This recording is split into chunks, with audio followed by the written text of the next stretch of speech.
home.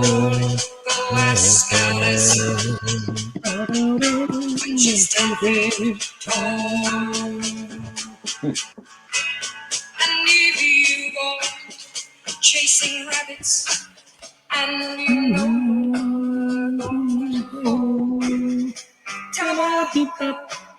super bubbly has the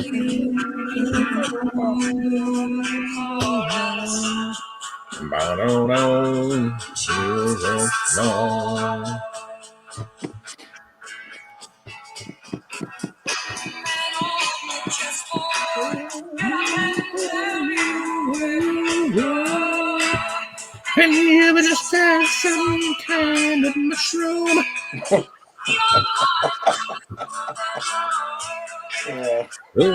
Scholar, a thing to know.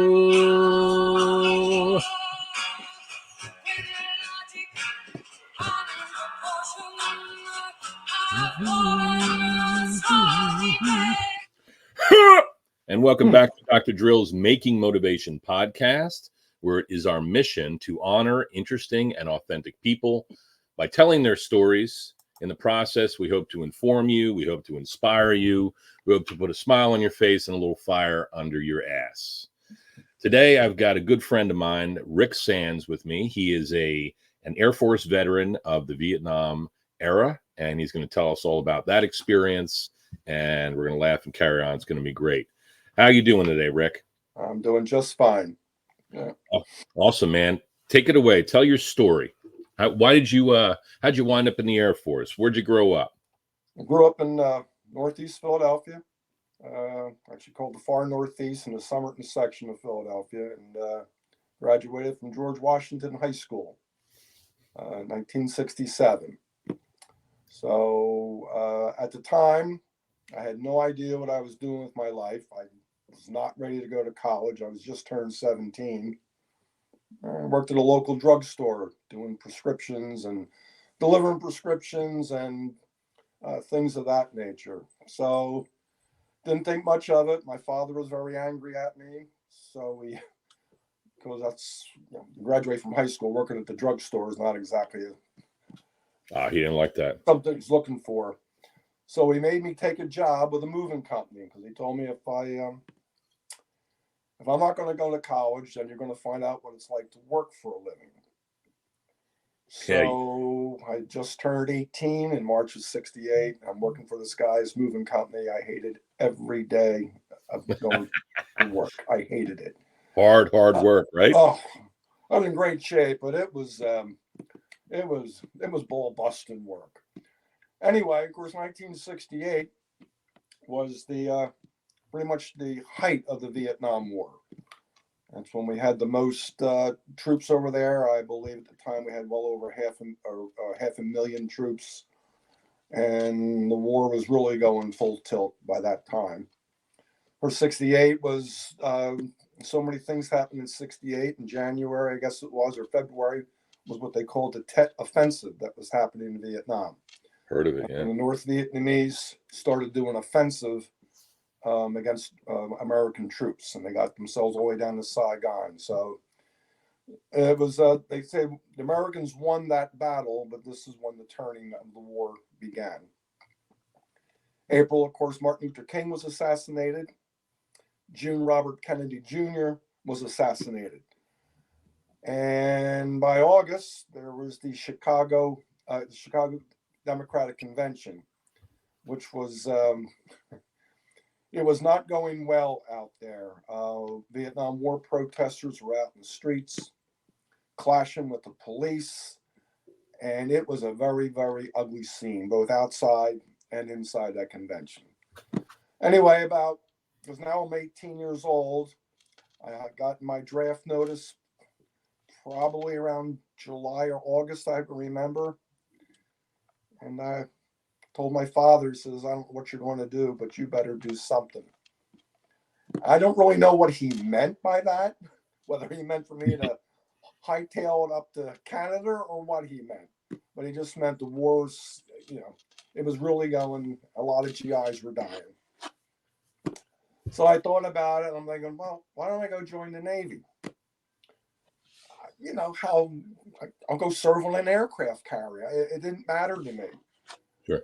So living in the Northeast, there was a recruiting station at Frankfurt and Cottman in the Mayfair section of the city, with my intention of joining the Navy. And I went in the front door of a hallway, and the Navy recruiter was to the left, but he had his door shut, and he was out to lunch. I looked across the hall. There was the Air Force recruiter sitting at his desk. I shrugged my shoulders, and I went inside. And I joined the Air Force. But of course, back then, you had to have a high school diploma to get into the Navy or the Air Force. You did not need one for the Army or Marines. It's just the way it was. So I had my big high school diploma, whoopee-doo. So this was around October. I had a delayed enlistment, and I finally left for Shepherd Air Force Base, which is the only basic training site for the Air Force down in San Antonio, Texas. And that was in March of 1969. I really didn't know what I was going to do. The recruiter said, listen, because you take a series of tests in the Air Force to find out what your best aptitude test. And I can tell you, mechanics was not my strong suit, but that's what they gave me. It was pretty much, this is what we got, take it or leave it. Okay. So I trained to remove and replace and to test propellers. That's what they sent me to school for 16 weeks for. It was the second dirtiest job in the Air Force next to hydraulic guys. So after that, I went to I went to school down in Wichita Falls, Texas, and spent the whole summer of '69 there. And then they sent me to Dover Air Force Base down in Delaware. I lucked out. I was sent relatively close to home. Yeah, it's right down the road. It was only 2 hours ago. So I went down to, I spent it from around September of '69. And then in May of '70, it was Mother's Day, as a matter of fact, a buddy of mine called me on the phone because he knew I'd come home. He says, I got bad news for you. I'm like, what? He says, the orders are up. You're going to Vietnam. Ah, shit. So it's Mother's Day. And I didn't want to tell my mother on Mother's Day that I was going to be sent to Vietnam. So I told my father, yeah, that's a good idea. Don't tell your mother right now. So for the next few months, I was down in Dover. And then by August, I had to leave. So August 1970. Of course, by then, there were more troops coming home from Vietnam that were being sent, but we still went. Right. By '70, they had started a troop reduction, and but I still went, and I flew out of McCord Air Force Base out near Seattle, Washington. I can tell you, the day we're loading up the plane, there was another plane of guys, GIs, Air Force, Army. The Air Force and Army always seem to be together. It's like the Navy and the Marines. You're right. The Army seemed to like to jump out of airplanes. Yeah. So anyway, as we're going towards the plane to go, there was a whole plane empty of the guys that just came back, and they really made fun of us and said a lot of unkind things to us as we got on the plane. So, so off I went. Now I landed in Cam Bay. Back then, the planes made multiple stops, in one in Alaska, Japan, before I got there. And I'll never forget getting off the plane. And it was nighttime, and they load us onto these buses because they were going to take us to these temporary barracks. Because the base I was going to go to, I had to take a military flight, and wasn't leaving the next day. When we got on that bus, and the guy said, if you hear explosions, please get down under the seat and cover up. And I'm like, what? Bombs? Like you could die here. Oh Lord. So anyway, so the next day I flew by myself. Oh, there's other guys. I didn't know anybody. And if I can backtrack in May of '70 was the tragedy at Kent State. Yes. 4 students were killed by the National Guard. That was a war protest? It was a war protest. They never should have given these National Guard kids, and they were kids, live bullets. They should have been given at least rubber bullets. Of course, a lot of people don't. The reason for Kent State was they were burning the ROTC barracks. Oh.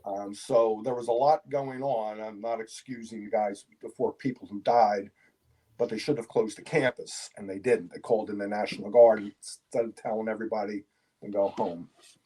So I arrived at my air base, Phu Cat Air Base, in the Central Highlands. And the first thing I noticed were these GIs wearing T-shirts, homemade T-shirts. And the T-shirt said, National Guard 4, Kent State, nothing. Oh, my God. Yes. It was like, wow. Of course, by 1970, the war was really unpopular. And I can tell you, from my experience, by then the war protests were really wearing down on morale. A lot of the guys who were there. Sick of seeing them waving the North Vietnamese flag, and I'm one of them. It used to drive me nuts. And we used to think, what are you protesting? You're all safe at home. Don't tell me you're protesting the street for me. If anybody should be protesting, we should be protesting. Now, I know that's a simplistic thing, and that's not really, but it was seeing war protests at home while you were in Vietnam was really unsettling. So it sets up the whole us against them thing. Right? It was us versus against us then. Race issues had really gotten worse because there was race issues at home, and it was no different when we got there. There was a lot of segregation. I don't mean forced segregation, but African Americans stayed with them, and the white soldiers and airmen stayed with one another, and intermingling was just not what you did. Right. I mean, obviously we had to work with one another, but after hours and such. So, Phu Cat Air Base. I'm gonna pull up the slides. Yeah. All right. Not one of the most well-known air bases in Vietnam, and not like Nha Trang or Phan Rang or Cam Ranh Bay or places like that, but it was near the city of Quy Nhon. And there we go. So this is the geography of is that let me see if I can eliminate this thing down here. So that's Vietnam, yes? Yes. And so where is Phu Cat? Phu Cat is right along the coast, right around in that location near a larger city called Quy Nhon, Quinhon, I believe. Can you see my cursor there? Yep. Okay. And so right in that area. Okay. And then what is this? This is Vietnam over here. My geography sucks.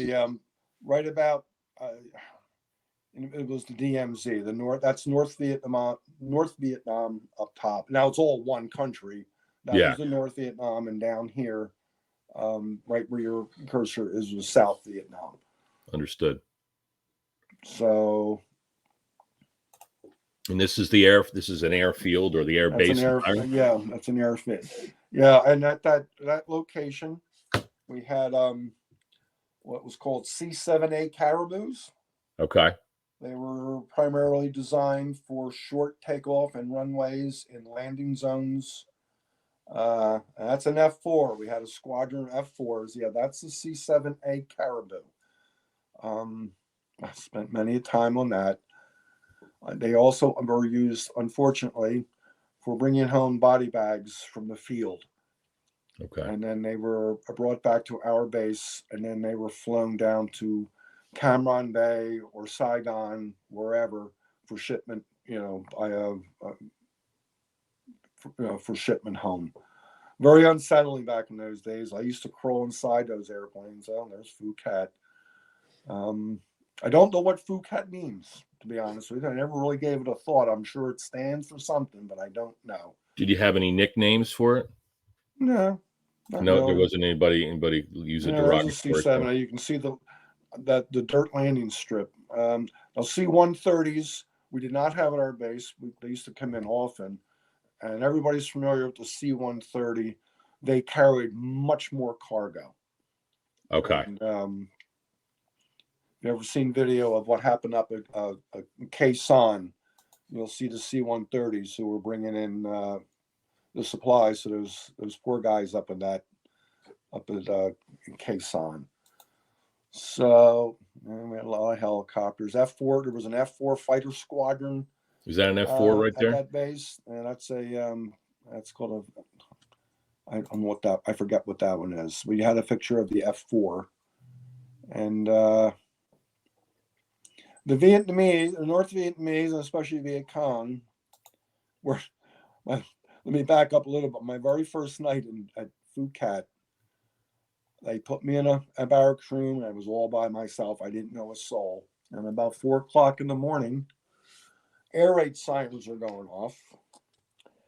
Flares are going everywhere. And I hear explosions. And I remember looking out the window. It's not really a window. It's just a screen. There was no glass. Right. And I saw explosions. And I'm like, wait a minute. I'm Rick Sands from Northeast Philly.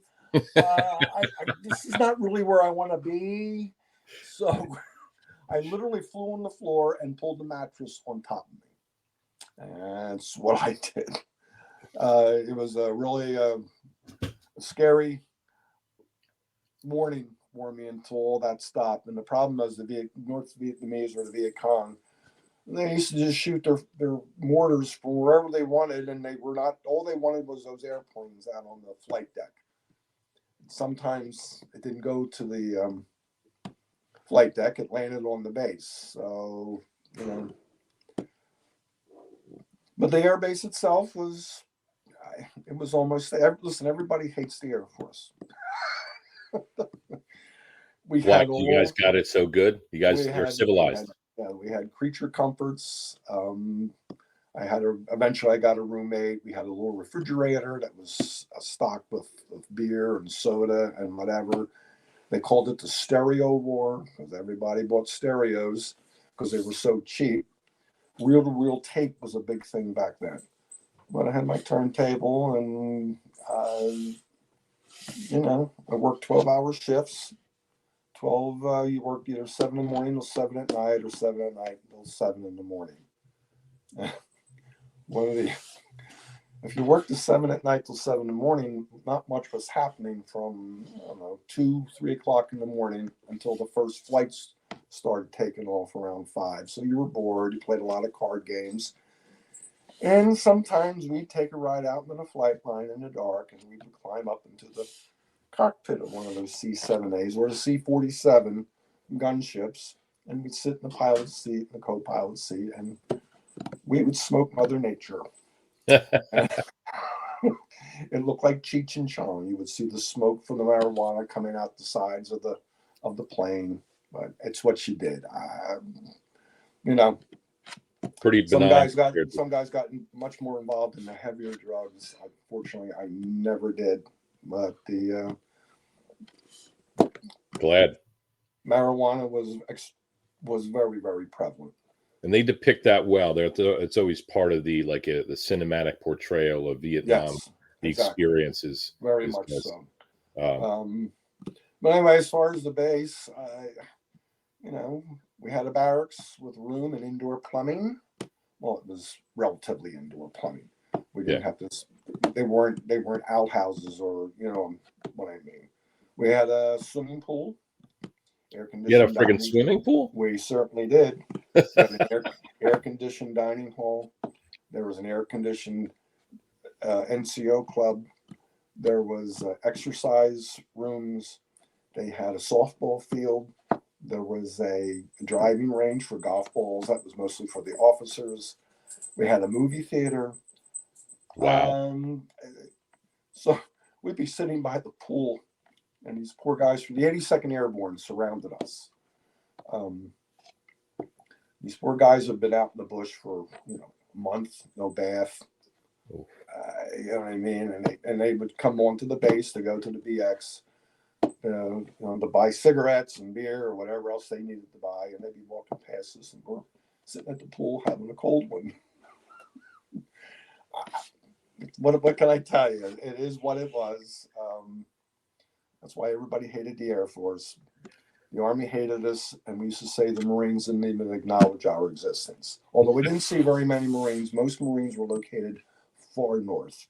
We saw very little Navy because most of the Navy guys were down along the Delta in their riverboats that they would in. So it was mostly Army and Air Force from roughly Saigon up to near Da Nang. So, Tell me about Rick? Tell me about some of your buddies, the guys you served with. Who was your? Well, when I was there, of course, it's been a long time since I've seen him. My roommate was from a little town called Henderson, Kentucky. Another roommate was from North Carolina, and I had an Hispanic guy. He was from California. So we lived together. We were all there about the same time, more or less. We got there within a month or two, and we hung out, played cards, drank, smoked pot, played cards, listened to music. You went to breakfast or dinner together, depending on what you did. My roommate from Kentucky, we went to breakfast one morning, and I got what I thought was cream of wheat, and I'm putting milk and sugar on my cream of wheat. And his name is Dave Rideout. He says to me, "Yankee, what in the hell are you doing?" I said, "Well, I'm putting milk and sugar on my cream of wheat." He says, "That ain't cream of wheat. Them's grits. You put butter and salt and pepper." I'm like, I never had grits before. I had no idea what grits were. Yeah, I'm a Yankee too. I always like brown sugar on mine. Yeah. So it's so I was there for 11 months and 29 days. I used to know the hours and minutes too, but it was okay. The guys from Vietnam who were combat, I had an entirely different experience of, and I can't relate to them because I wasn't out in the bush. I didn't fire a gun. I carried a tool bag.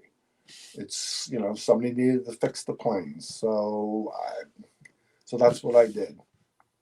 Yeah. That's pretty cool. And that's we spoke about this a little bit before we went on air, and I feel this way too sometimes. Rick, it's I served in for 4 years in peacetime. It was like right before the shit hit the fan with the global war on terror and all that stuff. Right.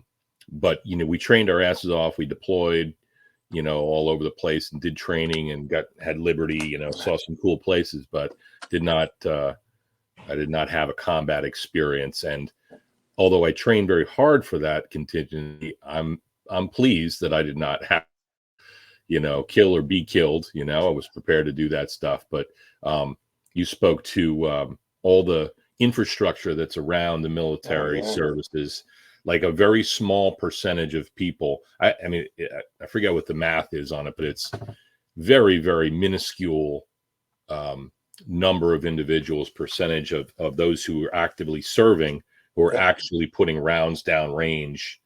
Correct. But everybody, you need a lot of support people behind that. There are guys who work the Phu Cat building. Well, that was where all our records were kept. Where reports were done, and all the other things that they had there. My worst, I can tell you this. I lost track, by the way, of those guys from Vietnam, because in the Air Force, unlike the Army and even the Marines, you went to Vietnam, you came home, and you went from combat to home, and that's why there's a lot of guys who came back with a lot of issues. I, on the other hand, had another year and a half to go, so I transitioned. I'll tell you about that. I went for a year and a half in North Carolina before I was discharged. And that's what happened. They sent us everybody went all over the place. But my worst experience when I was in Vietnam, you were permitted about to leave to go down to Cam Ranh Bay, which was the departure place for a lot of guys, 3 days before your actual leave date. You could go down there and and relax and go to the beach and so forth and so on. Anyway, we had a softball tournament. I was not in the squadron I was in was not, we were out. But we knew these guys, there were three of them, and they were still playing, and they wanted to hang for another day or two to finish playing in the softball tournament. Fine, except one day they're playing. They came to the base. They said goodbye to us, and they were going across the street to the terminal, which was really nothing more than a Quonset hut. And we watched our military plane land, and it landed, and it made its taxiway, and it was coming back towards the Quonset hut, and a rocket hit the Quonset hut and killed all three of them. Oh, shit. They were maybe a half hour from going home. I can't imagine that call to their parents or their wives or whoever it was at home for them to find out. They had about 30 more minutes and they would have been safely on their way. So it was my turn to go home. I went to 3 days. I didn't hang. Just get me out of here. I want to go. So that's what I did. But that was very traumatic because we were staying outside when that rocket had hit, and we didn't think of it at the time until we realized, and then it went off and there was an explosion and all hell broke loose. So, I guess so.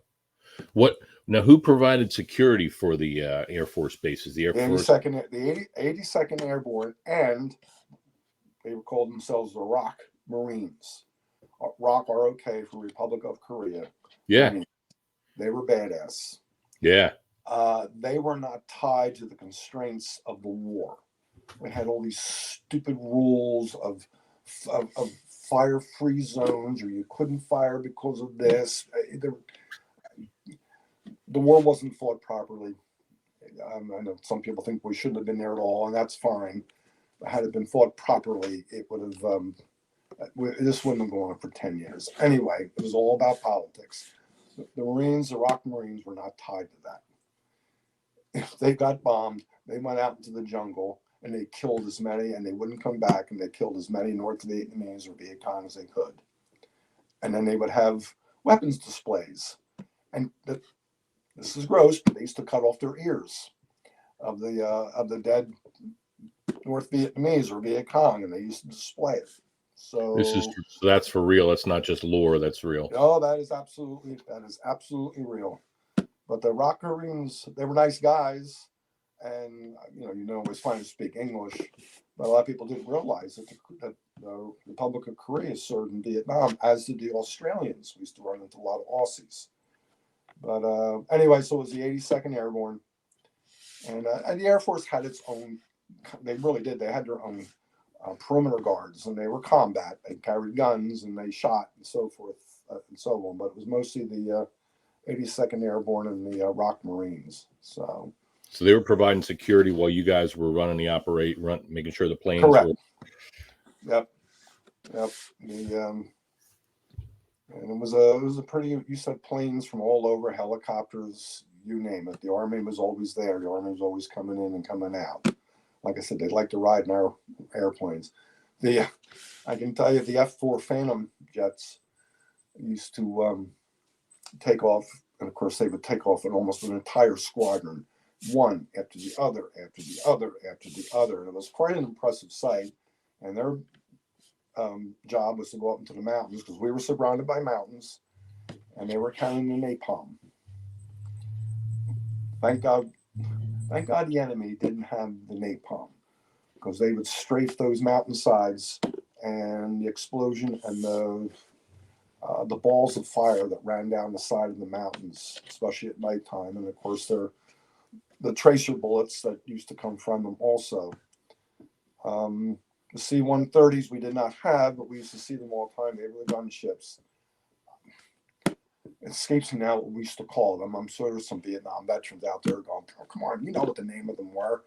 But they had these 20 caliber machine guns and such sticking out the sides, and they'd also be shooting those things at nighttime at the enemy. So, it was war. No, you're seeing this. You're seeing this. You can see this from the base. This is visible. Oh like, yeah, they lighting weren't up far the. away. Oh yeah, and then of course the other one was the B-52s. You never saw them, but you heard the bombs, and you would see them strafe out in the distance, and that's what they would do. They would just drop. Everybody's seen the pictures of B-52s dropping their bombs. That was a lot of bombs. Yeah. And, I just on a side note, this is one of the things that used to irritate me about Vietnam is we had all this equipment, all these planes, tanks, best equipped armies and Marines in the world. It took us 10 years and we still didn't win. The Viet Cong they didn't have an air force. I think the North Vietnamese had, but certainly didn't compare to the U.S. Air Force or the Navy, because the Navy also flew in from their ships, or the Marines also had F-4s. But we had all this massive equipment and weapons of mass destruction. But we just couldn't win. So, which brings me, because of jungle cover, Agent Orange. Mm-hmm. For those who were in Vietnam, we all know what Agent Orange was. For those who don't, it was a defoliant made by Dow Chemical Company, and it was used and sprayed on the jungle. It was like a weed killer to take away the canopy of the jungle, which is what the enemy used to, to maneuver through. Some of these planes, a C-120, some of these guys would be on the back of these planes with 55-gallon drums with high-powered nozzles, and they would stand at the back of the plane with the cargo gate down, and they'd be shooting. Yeah, there you go. Now those planes here that we see, those were also used. They did get away with the guys standing. I mean, you can imagine they're shooting this stuff out from the back of a plane. Well, a lot of it washed right back into the plane again. It was all over the place. So the planes you see there, you can see they were used. They were the tanks that were used, and they sprayed that defoliant. And hey, there were soldiers down there. There were guys down there, and it went all over the place. I was affected by Agent Orange. I had prostate cancer, and which is one of the side issues of. Yeah, we used to see them spray that stuff. We thought they were spraying for mosquitoes. Nobody ever told us what it was for. I thought they were killing bugs.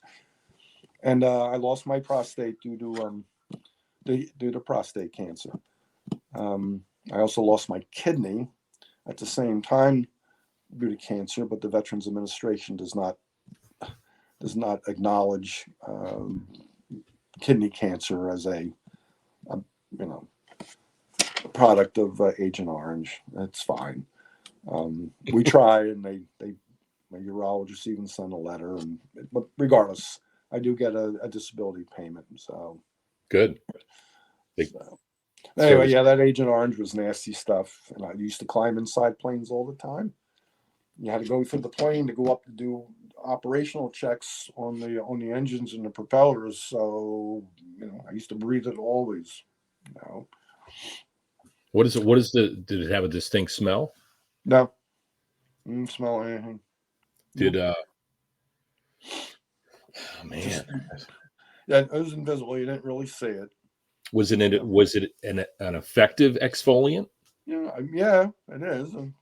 It took the leaves dropped off and all that shit. Yeah, we killed entire sections of the jungle, but the jungle has a funny way of always growing back.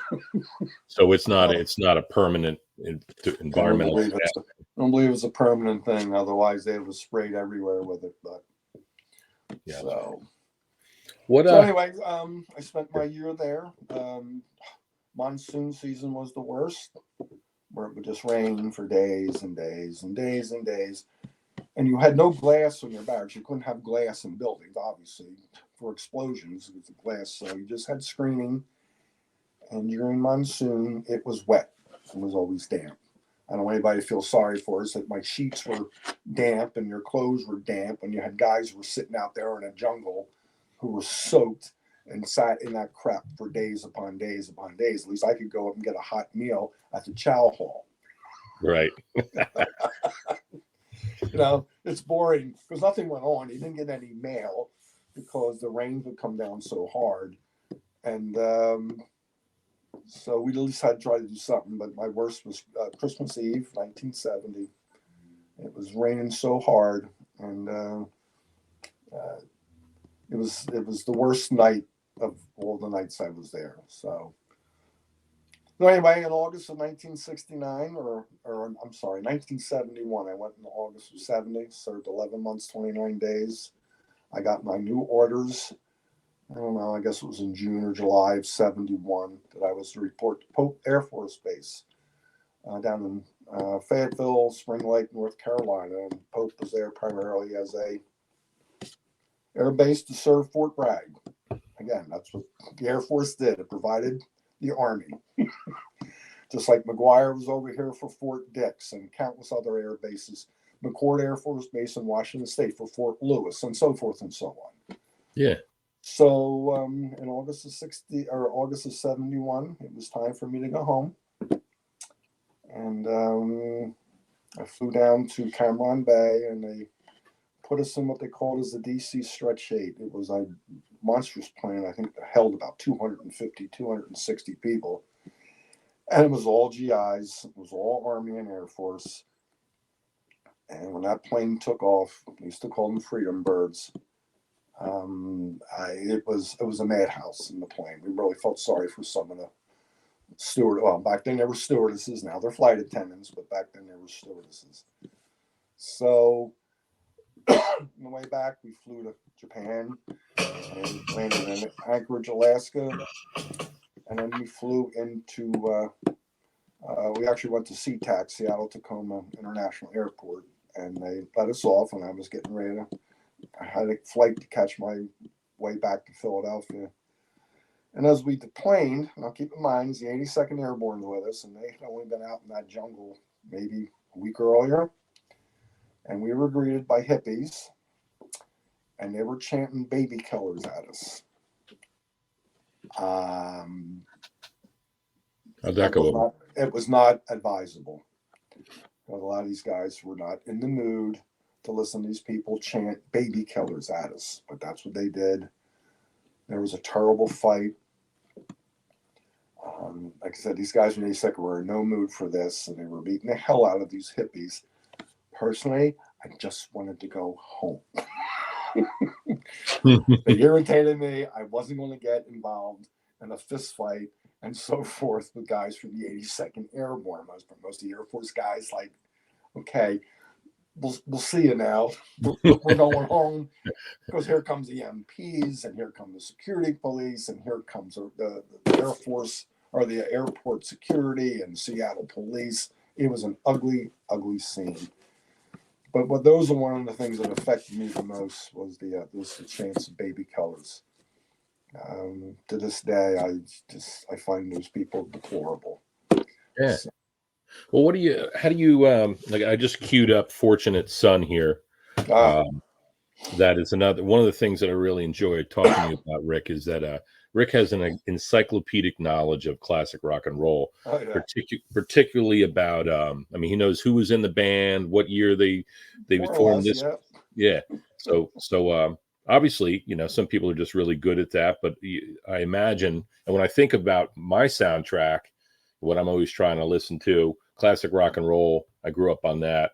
So we're always rocking out to that in the office here. But there's something about that time, 60s and early 70s, where the music, there was a cultural revolution, there's a war, there's the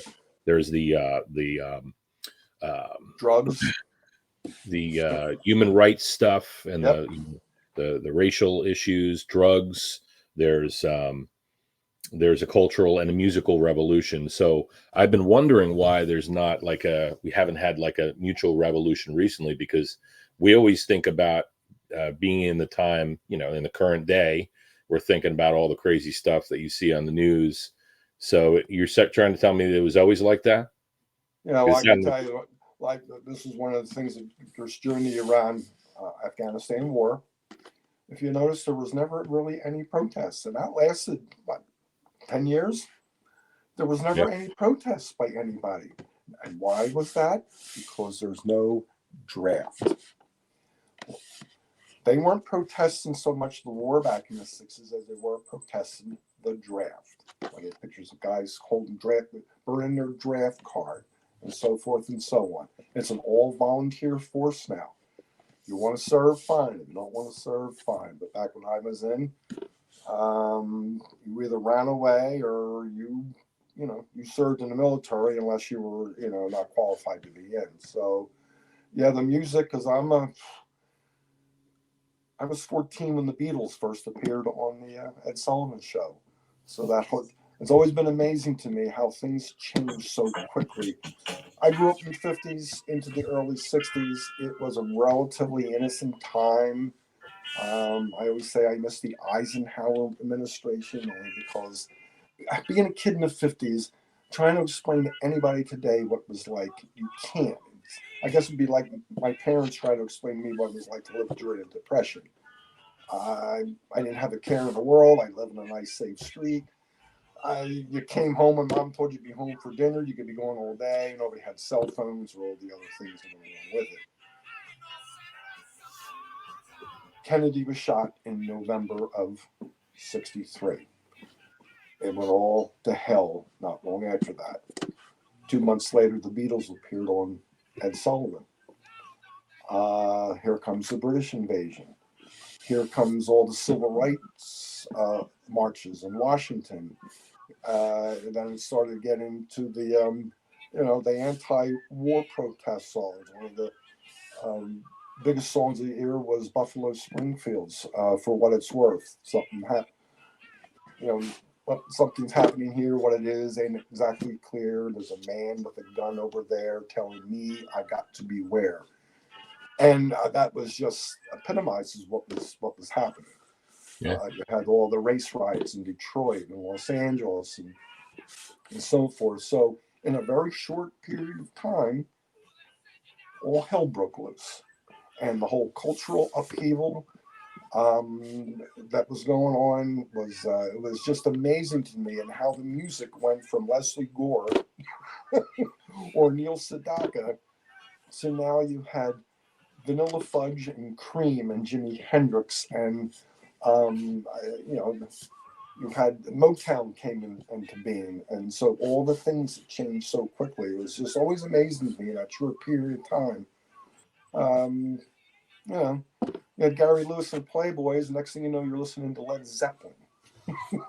it, it was just amazing, and I listened to all that music. So how does that shake out though? Because a lot of the like I just played "Fortunate Son" by Yep. Creedence. So if we can back that into your story, the draft was going on. First of all, you think that there should still be a draft? I believe that everybody should serve, and this may be a little controversial, but in all the name of women's rights, and they all went equality, and that's all fine and good. Women should be subject then to the draft. You can't. Oh no, only men are going to be drafted. Well, wait a minute. You wanted equality. You want to be on the same equal. That's fine. Then you should also be subject to the draft. It would never happen. They would Hmm. never bring back the draft. I don't think. I don't know what politician would even attempt to do that. Well, it's like it So says. He says in the song, some folks are born silver that spoon is in correct. hand, Yes, and that is so correct. If you had you the money and you had the lawyers and you had everything else, you didn't have to go. And of course, the one thing that irritated was the kids who went to college didn't have to serve. right.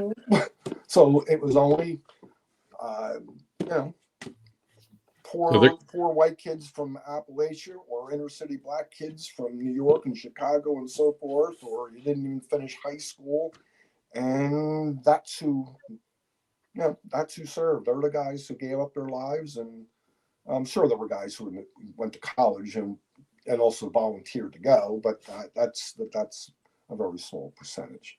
yeah. Well, it So also it leaves one feeling like yeah, you go to college and then your perspective, you have zero actual perspective on it. You're not on the boot. You don't have your boots on the ground. You're not Right. feeling, you know, I mean, war is hell, right or wrong. I mean, I always felt, I've been talking to my fellow uh, servicemen and women about the that when you're young and you join the military, you're on an adventure. You're you're not risk averse, so you're wanting to go out there and have an experience, have an adventure, kick ass, and so you don't really think about the political aspects of these things now. Right.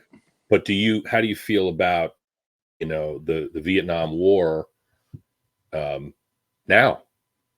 Um, it was a waste of 56,000 lives, roughly. That's how many guys gave up their life in Vietnam. Again, because it wasn't fought correctly. Either fight the damn war, and this is the United States of America, the most powerful country, and we could not beat literally a ragtag bunch of Viet Cong soldiers in straw hats and black pajamas. And yes, there was a North Vietnamese army. We should have destroyed North Vietnam if that's what you're going to do. Just obliterate it. End of problem. But we pussyfooted around and we dragged it on and dragged it on and dragged it on and dragged it on. Like I said, I was there. You couldn't fight the war correctly. It was just nonsense of what you could and what you couldn't do. Oh, you can't fight today because they're in a freeze zone. I never understood what that was. An enemy could be out there, but you were not allowed to go get them because of some political BS. And that's why it took us 10 years Yeah, or more to fight the thing. Either fight it right or go home. Just pick up everybody. I understand what the original intent was. And, everybody can second guess it now. But because of what was happening with the communists after World War II, with Russia and China, they were scared to death that the communism was going to spread throughout the entire Southeast and beyond. And the United States government said, we can't have that. We got to put a stop to this now. And in the end, it didn't matter. Whereas now, if you look at Vietnam, it's communist, but it's very modern. yeah, it's a great place to go on It's like vacation. they've taken all the trappings of capitalism and rolled it into a communist country. What happened? Same thing with China. Last thing I remember with China, they run around with little red books singing the praises of Mao Zedong. And now you see China with gleaming skyscrapers, and we buy everything. Everything we buy now comes from China. And it's just an amazing transformation. So anyway, I understand what the intent was. It didn't work.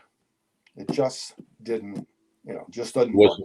wasn't. We stopped the Cubans, the Russians for putting those missiles down in Cuba, and because Kennedy said you're not going to do this because bad things are going to happen, and they backed off. Whether that would have happened with China and or North Vietnam, I don't know, but we pussyfooted around and we got ourselves in a mess. By the way, of course, Woodstock happened while I was in when I was in the Air Force, and if everybody's familiar with the fish chair, because that was out in late August of '69. I was still in Texas, and by 1970, the album was out. And every time we would come under a rocket attack, somebody would turn on their turntable and they would blast the fish chair. Come along, you big strong man. Uncle Sam needs your help again. And we sang it very loudly because we got ourselves in a terrible jam. So How did you feel? This it? Give me an F. yeah, Give me a U. Give me a C. Give me a K. What's that spell? What's that spell? What's that spell?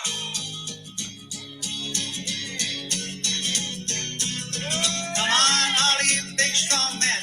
Uncle Sam needs your help again. Self in a terrible jam. terrible I got jam. to Vietnam. No. Pick up. What No, so that how did was you that was the studio version. The more famous one is when he sang that in front of like 500,000 people at Woodstock, but it was the same effect. So What do you think about? I mean, how did you feel when you got the turntable going and the music that you appreciate so much is coming on? Some of the lyrics were any of the artists kind of off limits because of the nature of their lyrics, or did you embrace all that and just kind of it was part of the fun? most of it I just viewed as music. I didn't have to agree with with every song that came out. Some they just sang along with. White Rabbit, as you played originally, was obviously a drug song, and they do drugs. It's got marijuana, but I'm talking about drugs. The Buffalo Springfield, for what it's worth. It was anti whatever, but I never had a problem with it. I think it's one of the classic songs of the 1960s. So off the top of my head, there was really nothing that I can think that was terribly offensive. The only offensive thing I found about Vietnam was Jane Fonda. You won't find a Vietnam veteran alive who doesn't detest Jane Fonda. To this day, I will never watch any of her movies. I will never acknowledge anything. I find her to be a traitor. For those who don't know, there's the famous picture, I guess it was 1972, where she went to North Vietnam, and she's pictured sitting with smiling North Vietnamese soldiers wearing a helmet behind an anti-aircraft gun. And she thought that was really cool. And then she disparaged the POWs who were there and claimed, they were well taken care of. She was sickening. And she really never really apologized for it. For all her anti-war and anti-establishment rhetoric. I always found it interesting that she ended up marrying Ted Turner, one of the biggest capitalists in the country, but whatever. You can go to most VFW halls and you'll find pictures of Hanoi Jane in the urinals. And that's just the way it is. Hanoi Jane was her name. That's what everybody still calls her. And when she dies, there won't be a 21 gun salute. So that's for sure. So she's my only really holdover from them. I was a believer, and again, many people will disagree, and that is fine. But I actually believe that the war protests actually helped prolong the war. It did not shorten the war because it was used as propaganda. And to see Americans, especially these college kids, sort of like what's happening today, waving the enemy flag while GIs were dying, I find just appalling. Yeah. You wouldn't have seen Americans waving a Nazi flag during World War II. You just don't do that. You can be against the war. I don't have a problem with that. That's perfectly acceptable. But you're aiding and abetting the enemy, and that's just where I thought, and really changed my political thinking since then. So real quick, I can tell you when I was in I voted in 1972 at the very first presidential election. Now they had changed it to 18 to vote, which was another appalling thing, that you could serve your country and die for your country, but you couldn't vote because you were only 18. So that was necessary to change. But on the back of my car, I had a sticker, and it was a bunch of little peace signs, and it said, footprint of the American chicken. Again, I'm not trying to that's just how it was back then. You would have been a hippie, and I understand about the peace symbol, but being in the military, you generally have a different way of thinking, and that was my feeling at the time. So right. So when you come back now, we touched on this a little bit before we started rolling there, Rick. Your brother, who we're gonna try to convince again the podcast. I've met him; he's a real interesting guy. So he's back home. The Tale of Two Brothers, the Sands brothers. Tell me about. Yeah, I wish I had a picture. I have it somewhere. It's the day I came home for my brother was a quote unquote hippie. He actually graduated from high school in 1971. He avoided the draft, although I told him countless times by 1971 you weren't going to go to Vietnam because it wasn't much longer then. We had massive pullouts, but whatever. So the day I came home, I weighed about 70 pounds, less than I do now, in my Air Force uniform with my real short hair, standing next to my brother.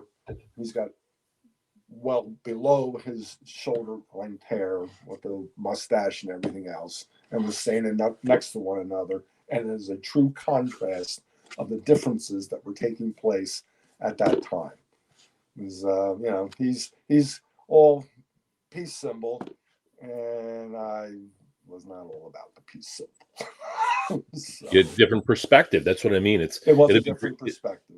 It was. So it'd be great to hear, to hear his perspective, his point of view on it as relation. Like when you come home, like when you're out there serving, I wonder. So we're going to try to get that rascal on the podcast. Yeah, I will try. If you do, I will give him. He's well familiar with that picture. I will see if I can dig that up, because it's just a classic example of what was happening at the time. So anyway, I spent my last year and a half in the Air Force, and then I got discharged in March of '73. So I did my 3 years and 11 months and so many days of being in the service, and that was the other side of it. If you went in the Army or the Marines in the drafts, by the way, the Marines did draft. People think only the Army. And the day I went down to 401 North Broad is where you entered. They had a big cavernous room and said Navy, Air Force, Army. There was no sign for Marine Corps. So these guys, well, maybe there was, but there wasn't. It was a very small section. So they would get I'm sitting there, and this Marine drill instructor, I guess, came over to all these guys. Says, all you guys line up, and they lined up against the wall. Told them to count off. All right, all you who were even number or odd, I don't remember which, you're now members. You're now in the United States Marine Corps. And these guys went, I didn't join the Marine Corps. I thought I was being drafted into the Army. Because the Marines did not draft. They didn't. There was no draft into the Marines. You were drafted into the Army, but the Marine Corps needed to stock up.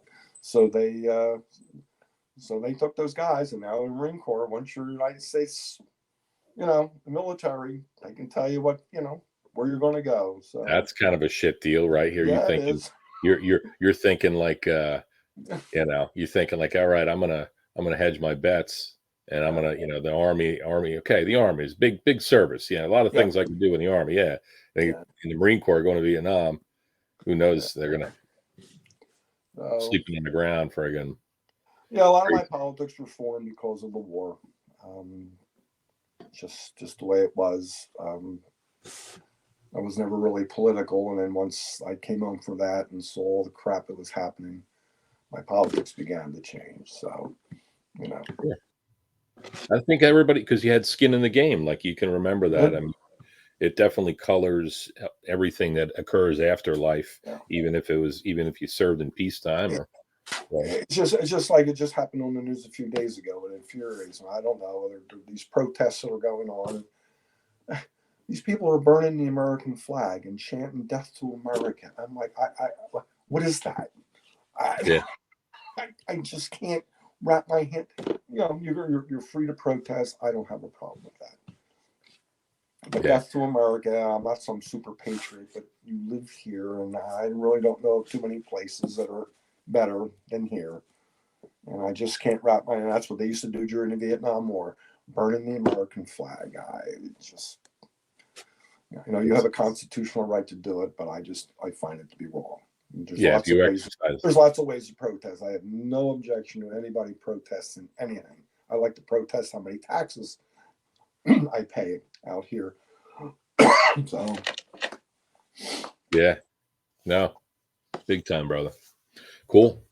Well, I got to tell you there, Rick, that was awesome. Took us on a wild ride through the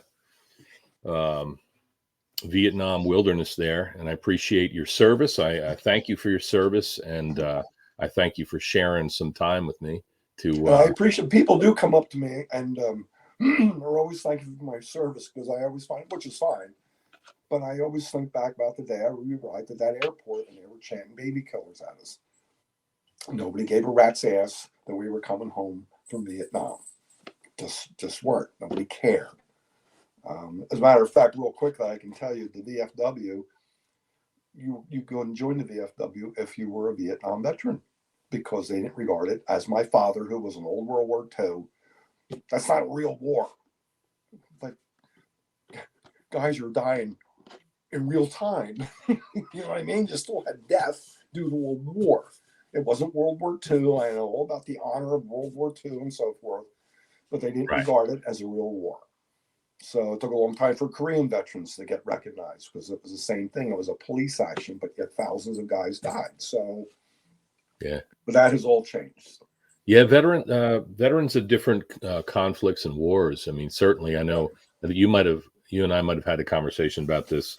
That Vietnam veterans don't quite feel, or for a long time, they didn't quite feel Correct. as that their experience was similar to. Obviously, it was different war, but I mean, World War II. They're still making movies about World War II. They are. Really? You know, Vietnam always gets. I mean, they've done some great films about that. Yeah, like Platoon is one of my favorite Vietnam War, and it's how different it is than seeing, say, Saving Private Ryan. The heroic landing craft coming up on Normandy Beach, and the thing, and it's storming the beach, is just more exciting than seeing a bunch of American GIs in the jungle shooting into the jungle with people they can't even see. The whole thing is just completely different. Yeah. So everybody during World War II was behind the war, and obviously not everybody was behind the Vietnam War. So that was the difference between the two. So, yeah, very interesting, man. Cool. Well, so we'll work on your brother, man. We'll try to get him on the podcast. Yeah, well, he'll give you a whole different way of looking at things. So I will try my best to. You won't be able to shut him up. But, once we get him on here, I think it might be difficult to get. If I talk to him right, I think he will, because he loves to talk about history and talk about all the changes. And he's a few years younger than I am, but his experiences were completely different than mine were. I mean, he lived in San Francisco at Haight-Ashbury, and he was a true hippie and so forth and so on. So just completely different. Yep. That'd be great, especially in contrast to your experience. Oh yeah. You guys ever go lock horns about it? Oh, no, not really. He understands that, my experience was different than his. He got drafted and took off. They came looking for. I don't want to get into all that, but they came to my father's house looking for my brother. Yeah. I had an uncle. And of course, a lot of guys went to Canada. Hey, that's where you want to go. That's fine. I understand. Well, I sort of understand. I had to go. I went to service. Somebody had to do it. Right. Yeah. Yep. That's awesome. All right, you work on him there, Rick. I will. I appreciate your time, Airman. Yep. This is a time well spent. Love and respect. I'll see you later in the week. Thank you. Take care, brother. Right. Bye.